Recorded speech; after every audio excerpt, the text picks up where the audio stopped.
Global warming is a reality. We have to figure out how to develop local strategies and take a leadership role in dealing with the issue of climate protection, global warming. We also need to figure out how do we develop a new economy going forward that's based on sustainable principles and that allow us to exploit this challenge of greening our community. The fact that we're coming together as a number of cities in the Bay Area, a number of entities in the Bay Area, I believe enhances the role that we can play as leaders in this entire field.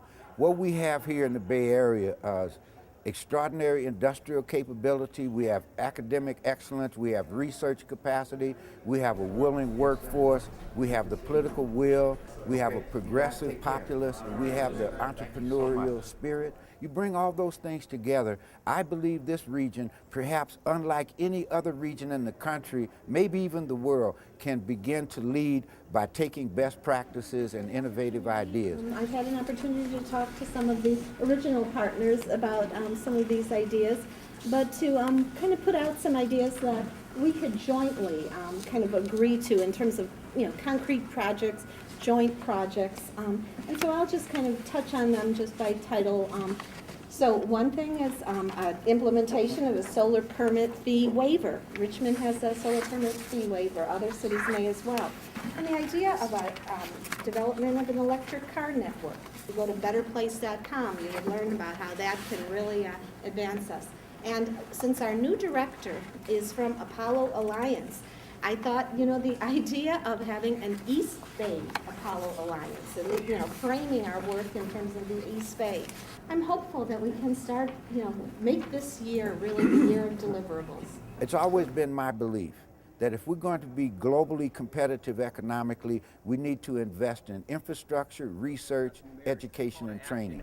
I encourage you to have your economic development departments contact me at the university and the lab, because we have an amazing pipeline of startups coming out of the lab and the university. Even in this recession, we've had 25 over the last about year and a half.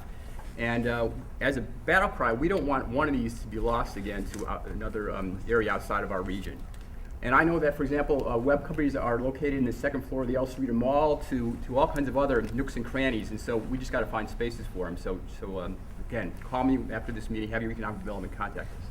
People are beginning to understand that even in this economic downturn, that President Obama, in the president, we have someone who brilliantly gets it and understands it, and that has placed a significant amount of money out there to come to the streets of America. It's never happened before, and it's probably never going to happen again.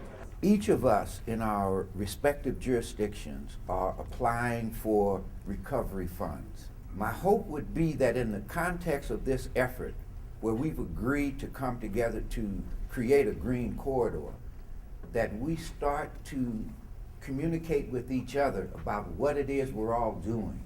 I think because the federal government so desperately needs answers, that we should come together on a regional basis and offer regional proposals to the recovery program that takes us even above and beyond our individual jurisdictions. The other thing is we've already brought together the staff people from Oakland, Richmond, and Berkeley, where there's formula funding for stimulus.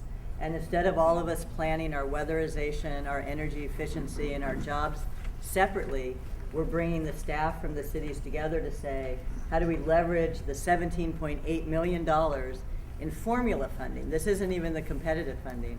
And that by leveraging the formula funding better positions us for the competitive funding. So there are some things that have already been coming together, and getting the other cities involved in that dialogue and the campuses is really important, because when the federal funds come out, like the DOL money has just been issued, the RFPs.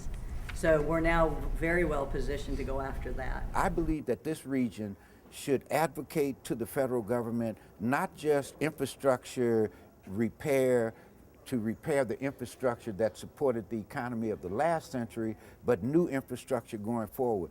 For example, suppose we trained and deployed young people to deploy an infrastructure that would support the electric car, that would generate new training, new job opportunities, new business opportunities, and strike an extraordinary blow with respect to auto emissions, giving the auto industry a new way to go, and would be a game-changing strategy. We can do this here. In Emeryville, we've submitted proposals for about $7 million in brownfields cleanup out of the stimulus funding. We've been in that pipeline for a long time and have had a lot of success.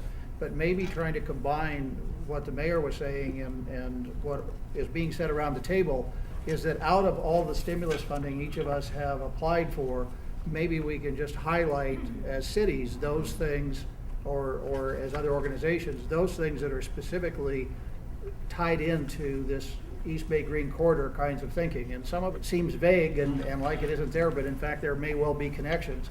And then maybe what we could do with that is, once that list is comprehensively created, we could start working together to use our various lobbyists to create that as a separate list of things that we are definitely on board on together as an organization. With respect to research, we need to invest in research, and we have some of the greatest universities in the world right here in the Bay Area. They can engage in the necessary research that will bring us new technology, new industry, new business opportunities, and new job opportunities. We have that capacity. We do have a kind of steady stream of new technologies that are being developed at the lab. But also, we have, as an example, a group that has been studying building efficiency for over 30 years.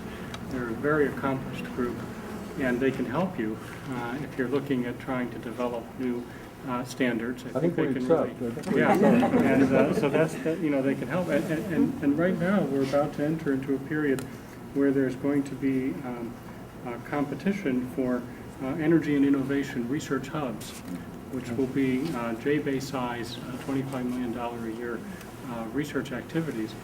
And the campus and the lab are working very, very closely together to fashion a strategy to compete for some of those. And building efficiency is one area where we hope to be very competitive. So we'd like to establish essentially the national hub for building efficiency research here in the East Bay. We've already started down that road with our Green Jobs Corps. We can show the nation how best to educate and train the workforce going forward into the future, so that they're not being trained for obsolescence, they're being trained for the imperatives of the future. Here, we got green jobs.